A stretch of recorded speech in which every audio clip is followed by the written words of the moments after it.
For today, may video, gawa tayo ng tayo na baga. Ayan, hinugasan ko muna para malinis.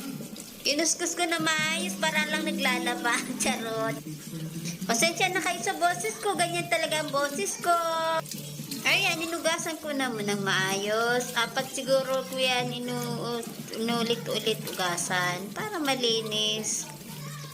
Salamat sa mga kaindoy ko at kainday sa laging nanonood ng aking vlog.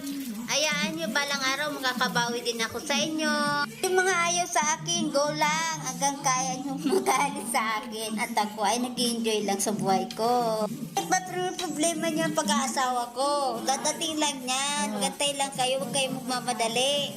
Mas disgrasya. Charot lang.